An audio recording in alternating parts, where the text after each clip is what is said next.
Bonjour à tous, voici notre quatrième vidéo présentée par l'association Univers Santé au sujet du coronavirus et donc la période de confinement continuant depuis donc à peu près 8 jours maintenant. Ça devient peut-être difficile pour certains de s'occuper, donc on va parler de comment on peut s'occuper.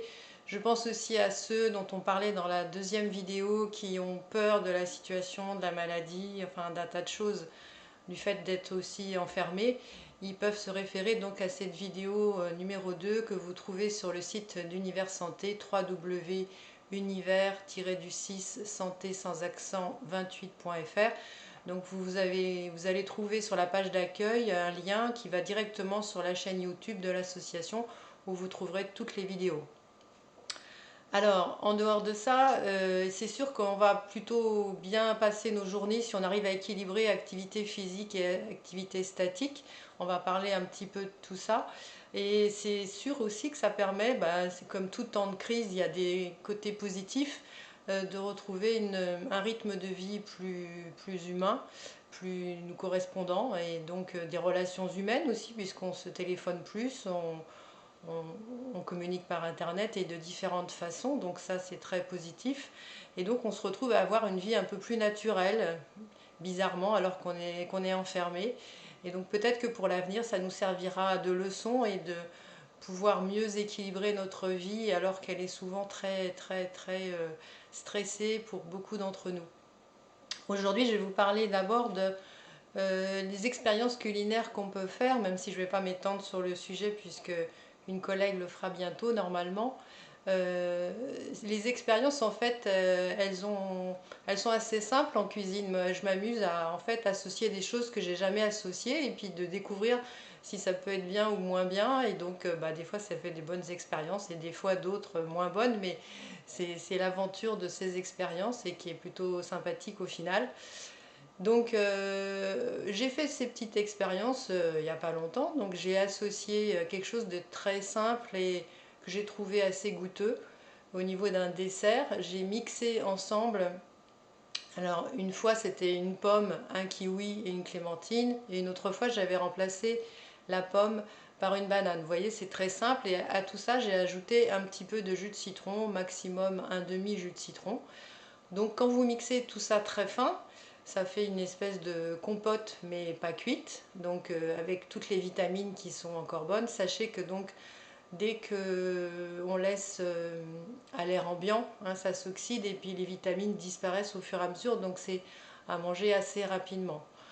Alors cette petite chose, elle est bourrée de vitamines, donc c'est bon pour votre santé, ça c'est pas mal.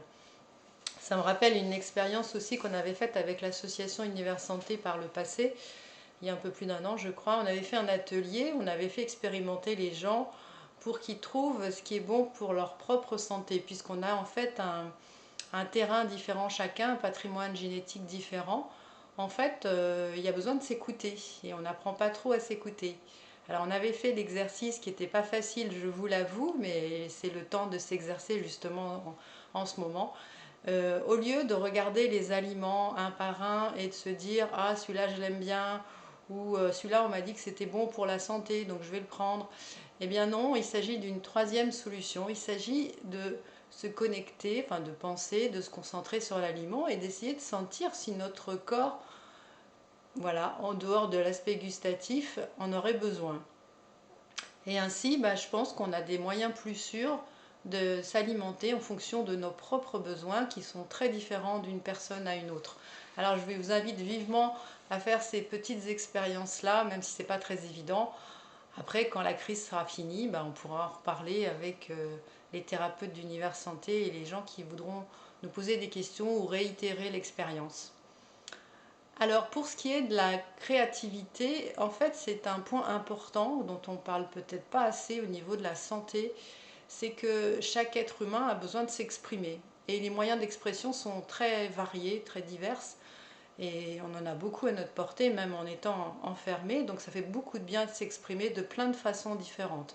Alors évidemment, il y a l'écriture, il y a la chanson, il y a la danse, il y a la poésie, il y a aussi la peinture, il y a le bricolage aussi, qui est une façon de s'exprimer, puisqu'on peut bricoler les choses de la façon qu'on veut. Enfin, vous voyez, ça fait beaucoup de moyens d'expression qui sont plus ou moins attirants selon les uns ou les autres et ça vous laisse le choix. Après, l'exercice physique, je ne vais pas vous parler trop en détail de ce qu'on peut faire puisque vous allez trouver beaucoup de choses sur Internet, mais là aussi, je vous dirais de faire attention parce qu'il s'agit d'écouter son propre corps, selon l'âge qu'on a, selon les douleurs qu'on a ou pas, selon voilà, la souplesse du corps. On peut faire des choses différentes, mais il faut les faire en respectant son corps et donc en étant à l'écoute de ses capacités, y compris cardiaques. Voilà. Donc ça, je vous laisse voir sur Internet ce que vous allez pouvoir trouver en gym, en danse, en fitness, en beaucoup de choses qui peuvent vous apporter une activité physique. Mais dans l'activité physique, il y a aussi le ménage qui fait faire le rangement, le tri, le bricolage, tout ça, ça peut vous faire faire des exercices physiques également. Et puis, concernant l'éducation des enfants, vous savez sans doute que sur France 4 et d'autres chaînes de TV, il y a beaucoup de la plateforme éducative. Donc sur France 4, vous trouvez le matin certains cours pour certains enfants. L'après-midi, je crois que c'est pour d'autres tranches d'âge. Enfin, vous allez voir, vous allez pouvoir trouver pour vos enfants ce qu'il faut. J'ai trouvé aussi d'autres sites intéressants pour les enfants. C'est le site qui s'appelle bookily.ca. Alors, vous allez retrouver toutes ces informations sur le site Univers Santé que je vous ai cité en début de vidéo. Et donc, sur la page article, donc à la fin du site, dans les dernières pages, vous allez pouvoir retrouver les articles correspondant aux vidéos et donc trouver les informations par écrit. Donc il s'agit du site bookily.ca, donc il s'agit de livres gratuits illustrés pour enfants, et d'un autre site qui s'appelle haricuicui.com, et là vous avez toutes sortes de choses diverses et variées pour les enfants également. Il y a aussi l'édition presse jeunesse Playback qui offre 15 jours d'abonnement aux 7-17 ans. Voilà pour ce qui est des enfants. Après, vous allez trouver certainement beaucoup d'autres choses que je ne vous ai pas citées. Ce qui est intéressant aussi, c'est qu'il y a beaucoup de choses gratuites qui ne l'étaient pas normalement, genre Canal+ ou la TV Orange, mais il y a aussi Le Monde et Le Figaro qui donnent des accès gratuits à leurs applications Internet. Et puis il y a l'opéra en ligne également. Il y a Google Art et Culture, je ne le savais pas, qui donne une visite virtuelle de 550 musées. Ça laisse le temps d'aller chercher sur Internet beaucoup de choses intéressantes.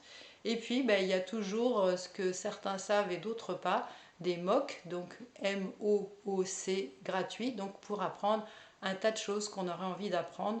Donc voilà, ça vous laisse le choix de beaucoup d'activités possibles à votre portée et à votre goût.